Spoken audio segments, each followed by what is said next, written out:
Last scene में हमने देखा था कि स्टेला को ज़ॉम्बी ने काट लिया था और इसलिए वो भी इन्फेक्टेड हो गई थी और उसने अपनी जान की कुर्बानी दे दी थी। और इसका जिम्मेदार जोल एली को समझ रहा था और इसलिए वो उससे काफी रूड हो रहा था। लेकिन फिर एली भी उसे समझाते हुए कहती है कि इसमें तो उसकी कोई गलती ही नहीं थी, बल्कि वो तो ये सब कुछ जानती ही नहीं थी। यहाँ तक कि बैटरी हासिल करने के लिए फायरफ्लाइज की मदद करने का डिसीजन तो जोल और स्टेला ने खुद लिया था। लेकिन जोल बिना उसकी बात का कोई जवाब दिए ही वहाँ से आगे बढ़ने लग जाता है, जिसके पीछे पीछे फिर एली भी जाने लग जाती है। जिसके बाद रास्ते में फिर उन्हें एक गैस स्टेशन मिलता है, जहाँ पर बरसों पहले जोल ने फ्यूचर इमरजेंसी के लिए कुछ सप्लाईज छुपा कर रखे हुए थे और एली को कहता है कि जरूरत का सारा सामान यहाँ से उठा लो। जैसे ही एली फिर बंकर के बेसमेंट में जाती है तो वहाँ पर उसको एक ज़ॉम्बी दिखाई देता है, जो कि वहीं पर फंसा हुआ था। लेकिन फंसा होने की वजह से वो एली को कोई नुकसान पहुंचा ही नहीं सकता था और इसलिए एली उसके पास जाती है, उसके सर पर नाइफ से वो काट कर चेक करती है और उसके बाद उसे बड़ी बेरहमी से मार डालती है। जोल को भी उसके छुपाए हुए बाकी के सारे सप्लाईज मिल चुके थे और जैसे ही वो वहाँ से बाहर निकलने वाले होते हैं तो एली जोल से अपनी सेफ्टी के लिए गन की डिमांड करने लग जाती है। लेकिन जोल उसे ये कह के मना करने लग जाता है कि तुम अभी छोटी हो और तुम्हें गन की जरूरत अभी नहीं है जब तक मैं तुम्हारे साथ हूँ। जिसके बाद वो दोनों इस टॉपिक पर बात करने लग जाते हैं कि आखिरकार दुनिया में ये वायरस इन्फेक्शन फैला कैसे था। जहाँ एली के पूछने पर जोल उसे बताता है कि लैब में काम कर रहे कुछ साइंटिस्ट के अंदर फंगल इन्फेक्शन पाया गया था, जिसके बाद वो धीरे धीरे उनके जरिए पैक्ड फूड में भी फैलने लग गया, जो कि बहुत टाइम तक बंद रहते थे और लोग उसको यूज करने लग गए थे, जिससे कि ये फिर धीरे धीरे करके पूरी दुनिया में ही फैल गया और आज ये हालात हो गए हैं कि लोग खुद की जान बचाकर बचते फिर रहे हैं। जैसे ही वो लोग आगे बढ़ने लग जाते हैं तो वहाँ पर फिर उन्हें कुछ ह्यूमंस के स्कल एंड बोन्स दिखाई पड़ते हैं, जिन्हें क्वारंटीन जोन लाने के बहाने यहाँ पर लेकर आया गया था। लेकिन फिर क्वारंटीन जोन के फुल होते ही सोल्जर्स ने बचे हुए लोगों को मारकर यहाँ पर फेंक दिया था, क्योंकि अगर इन्हें जिंदा छोड़ा जाता तो शायद ये लोग भी सारे के सारे इन्फेक्टेड हो जाते और मुर्दा लोगों में तो इन्फेक्शन फैलता ही नहीं है। सीन शिफ्ट होता है और लास्ट में 2003 का दिखाया जाता है। लिंगन नाम के एक टाउन को सोल्जर्स पूरी तरह से खाली करवा रहे होते हैं और जो लोग भी इन्फेक्टेड होते हैं उन सबको वहीं पर तुरंत मार दिया जाता है। और जो अभी स्कल एंड बोन्स आपने देखी वो सभी लिंगन टाउन के निवासियों की ही थी। सोल्जर्स पूरा टाउन खाली करवा लेते हैं, लेकिन बिल नाम का आदमी अभी भी अपने घर में चुपचाप छुपा हुआ होता है। जैसे ही फिर पूरा टाउन खाली हो जाता है वो बाहर निकल कर आता है और उसने पूरे टाउन को अपना निवास बना लिया था और अब वो अकेला ही उस टाउन में रहने लग जाता है। धीरे धीरे टाउन में घूमते हुए हर जगह जाकर वो अपनी जरूरत का सामान इकट्ठा करने लग जाता है और अपने घर में आकर मस्त मजे से रहने लग जाता है। साथ ही उसने बहुत ही चालाकी के साथ वहाँ पर एक ट्रैप भी बिछा कर रखा था कि अगर कोई भी ज़ॉम्बी वहाँ पर आएगा तो वो ट्रैप में फंस कर मारा जाएगा। 2003 से लेकर 2007 तक बिल एकदम मस्त उस टाउन में अकेले ही अपनी जिंदगी गुजार रहा होता है, जहाँ फिर एक दिन उसके जाल में फैंग नाम का एक आदमी फंस जाता है, जिसे चेक करने पर फिर बिल को ये पता चलता है कि वो तो इन्फेक्टेड है ही नहीं। फैंग अपने 10 साथियों के साथ बॉस्टन जाने के लिए निकला था, लेकिन उन सब में अब वो अकेला ही बचा है। बिल उसे अपने घर में ले जाना तो नहीं चाहता था, लेकिन फैंग उसे बहुत ज्यादा रिक्वेस्ट करने लग जाता है और साथ ही उसने 2 दिन से खाना भी नहीं खाया था, यानी कि वो भूखा था। बिल उसे टेस्टी टेस्टी खाना देता है और साथ में उसने वो वाइन भी दी हुई थी, जिसे देखकर तो फैंग काफी ज्यादा इम्प्रेस हो गया था, क्योंकि बरसों से तो उसने इतना अच्छा खाना खाया ही नहीं था। जिस तरह से बिल अपने घर में राजाओं की तरह रह रहा था, ये बात भी फैंग को बहुत ही ज्यादा पसंद आती है। जाने से पहले फैंग बिल से ये रिक्वेस्ट करता है कि वो लिविंग रूम में रखा उसका पियानो बजाकर गाना गाना चाहता है, जिसकी ये इच्छा भी बिल ने पूरी कर दी थी। लेकिन बिल को उसका गाना बजाना बिल्कुल भी पसंद नहीं आता है, तो इसलिए वो उसे हटाकर खुद ही एक दर्द भरा गाना गाने लग जाता है, जिसे देखकर फैंग भी समझ आता है कि बिल बहुत ही ज्यादा अकेला है अपनी लाइफ में और साथ ही वो एक होमोसेक्सुअल है। इसलिए फैंग सीधा जाकर बिल को किस कर लेता है और इस तरह से वो दोनों बहुत ही ज्यादा करीब आ जाते हैं और इंटीमेट हो जाते हैं और धीरे धीरे उनकी लव स्टोरी आगे बढ़ने लग गई थी। सीन शिफ्ट होता है 2010 में दिखाया जाता है। फ्रैंक अब अपने इस अकेलेपन से बोर हो चुका था और यहाँ पर उसके साथ बिल के अलावा और कोई रहता ही नहीं था और इसलिए वो रेडियो पे एक लेडी से बात किया करता था, जो कि बिल को बिल्कुल भी पसंद नहीं आती और इसलिए वो उस पर गुस्सा करने लग जाता है। लेकिन फैंग के प्यार की वजह से वो फिर उस लेडी और उसके पार्टनर से मिलने के लिए रेडी हो जाता है। जैसे ही फिर दोनों लंच पर आते हैं तो वो कोई और नहीं बल्कि जियोल और स्टेला ही होते हैं, जो कि फैंग और बिल को ये ऑफर करते हैं कि वो सब साथ मिलकर स्मगलिंग कर सकते हैं। और रिसोर्सेज के बदले जोल और स्टेला उन्हें क्वारंटाइन जोन से चुराए हुए वेपन और मेडिसिन प्रोवाइड करेंगे। लेकिन बिल को इन सब में बिल्कुल भी इंटरेस्ट नहीं आता है, बट फ्रैंक की बहुत ज्यादा रिक्वेस्ट करने पर वो उसके प्यार के लिए आखिरकार मान ही जाता है। और साथ ही हमें ये भी पता चलता है कि एपिसोड फर्स्ट में जो हमने रेडियो पर वो जो 16, 17 और 80s के वो जो गानों का सीक्रेट मैसेज वाला कोड देखा था, वो भी फ्रैंक का ही आइडिया था। जाने से पहले जोएल ने बिल को सिक्योरिटी पर्पस के लिए फेंसिंग में एल्यूमिनियम तार का यूज करने को कहा था, जिससे कि वो और ज्यादा अपग्रेड हो जाए। ये बात बिल को भी पसंद आती है क्योंकि जोएल को सिक्योरिटी की काफी नॉलेज जो थी। सीन शिफ्ट होता है और 2013 में दिखाया जाता है, जहाँ पर फ्रैंक ने बिल के गन के बदले जोएल से स्ट्रॉबेरीज के कुछ सीड ले लिए थे, जो कि उसने सीक्रेटली अपने गार्डन में उगाए थे, और वो फिर बिल को सरप्राइज देता है, जो कि उसे काफी ज्यादा पसंद आता है। और ऐसे ही दोनों का प्यार फिर से धीरे धीरे बढ़ने लग जाता है और वो दोनों काफी ज्यादा इमोशनल होते हैं और फिर से एक बार किस कर लेते हैं। लेकिन फिर एक दिन लुटेरों ने उन पर हमला बोल दिया था, बट बिल की बनाई एडवांस सिक्योरिटी सिस्टम से वो बच तो गए थे, लेकिन बिल को एक गोली लग गई थी जिसमें कि वो बुरी तरह से घायल हो गया था और उसे यही लग रहा था कि वो बस मरने ही वाला है। और उसे देखकर फ्रैंक भी बहुत बुरी तरह से घबरा गया था, लेकिन उसके बाद भी वो बिल की जान को बचा लेता है। सीन शिफ्ट होता है 10 साल बाद 2023 में दिखाया जाता है। फ्रैंक व्हील चेयर पे पहुंच चुका था क्योंकि उसे एक बहुत ही खतरनाक बीमारी थी और इसलिए वो पैरालाइज हो गया था, जो कि अब बिल पर और बोझ नहीं बनना चाहता था, इसलिए उसने अपनी लाइफ को खत्म करने का फैसला कर लिया। और ये बात वो बिल को भी बताता है कि वो चाहता है कि बिल उसे बहुत सारी नींद की गोलियां उसकी वाइन में डालकर दे दे।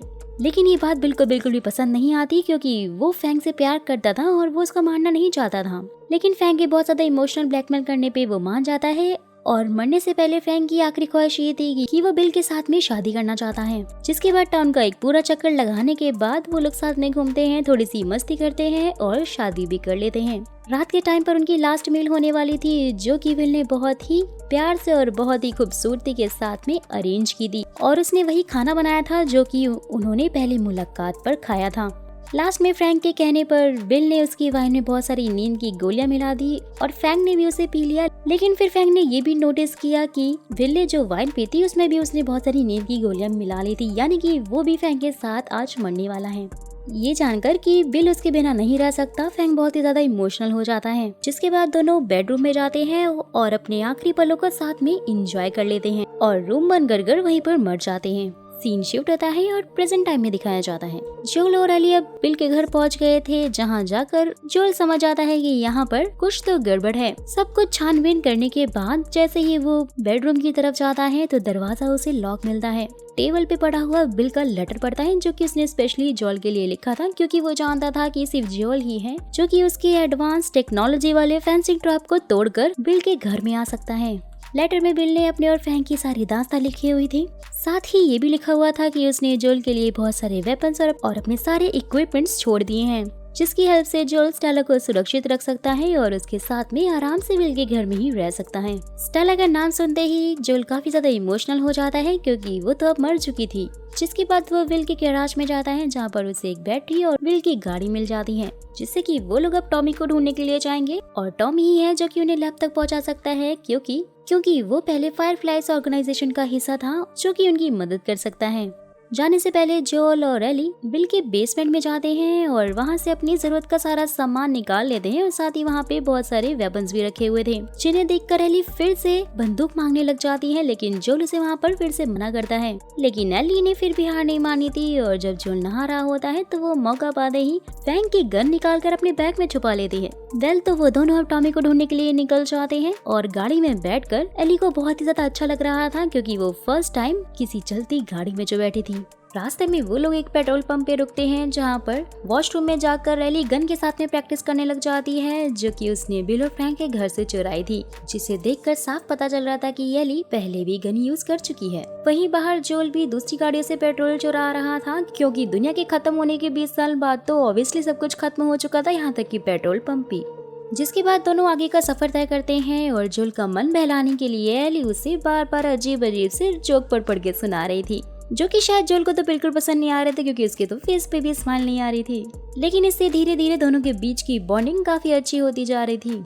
रात बस होने वाली थी, इसलिए जोएल गाड़ी को घुमाकर जंगल में ले जाता है क्योंकि मेन हाईवे पर काफी ज्यादा खतरा था।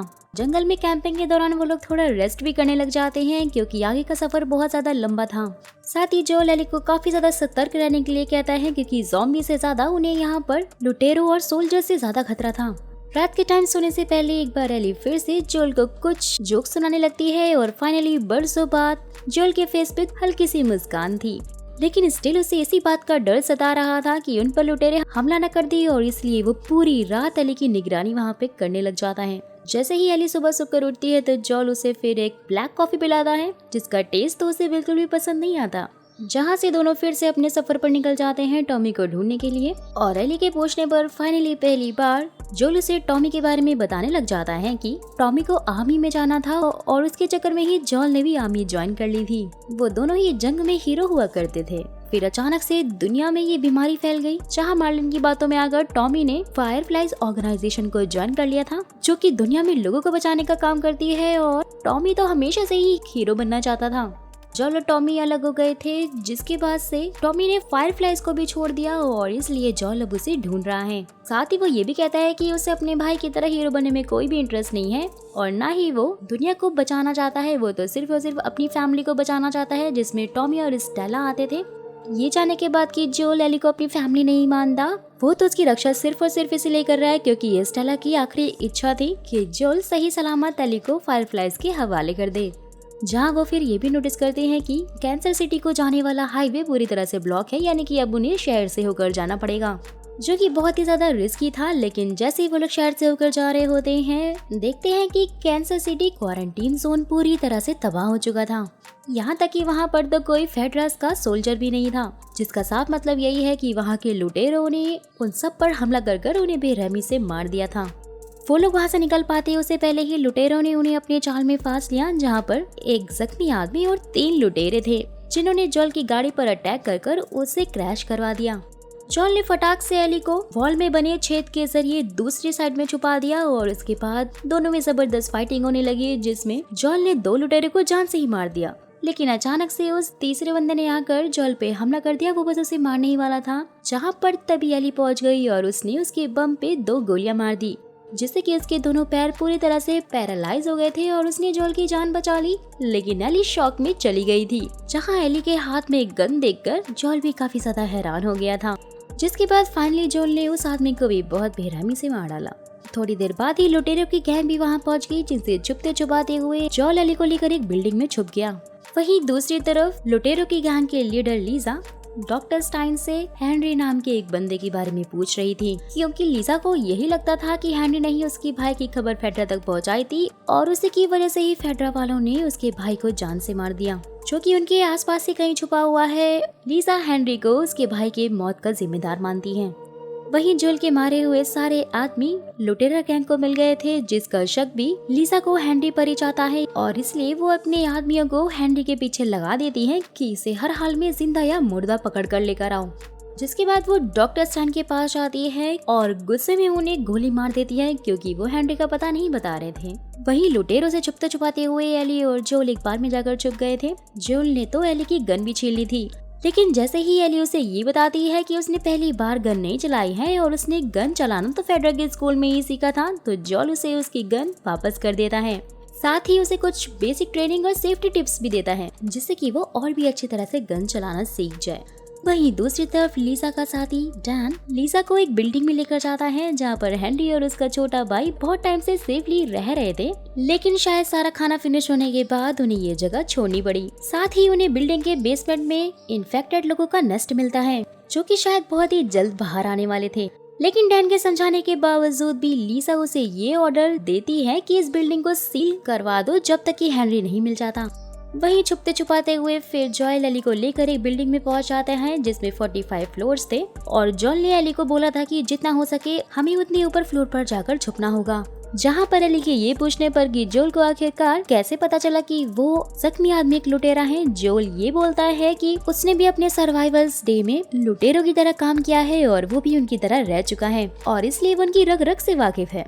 जिसके बाद वो लोग उस बिल्डिंग के 33 फ्लोर के एक रूम पर ही रात गुजारने का फैसला करते हैं। साथ ही जोल ने रूम के गेट के आगे बहुत ही सारे कांच के टुकड़े फैला दिए थे, ताकि अगर कोई उनके रूम में आए तो उन्हें पता चल जाए। जोल एली से पूछता है कि उसने पहले कितने ह्यूमंस को हर्ट किया है, लेकिन एली इसका कोई जवाब नहीं देना चाहती थी और इसलिए वो कुछ भी नहीं बोलती है।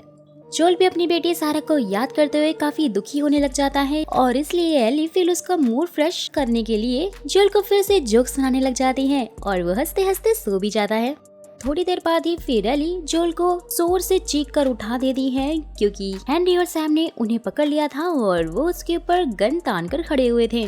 सो गाइस, यहीं पर इन एपिसोड का ध्यान हो जाता है। तो आगे की क्या स्टोरी होने वाली है और यहाँ पर कैसे कैसे टर्न ट्विस्ट आने वाले हैं, जोल और एली के साथ आगे क्या होने वाला है, क्योंकि इस एपिसोड में जोल और एली की अच्छी बॉन्डिंग को दिखाया गया है, जिसका साफ मतलब तो यही होता है कि गाइस नेक्स्ट एपिसोड में ज़ॉम्बियों का आतंक होने वाला है, जिसमें कि आपको ज़ॉम्बी एक्शन सीन भर भर के मिलने वाले हैं। तो अगर आप चाहते हैं कि मैं उसे भी एक्सप्लेन करूँ तो फटाक से कमेंट बॉक्स में मुझे कमेंट करके जरूर बताइए।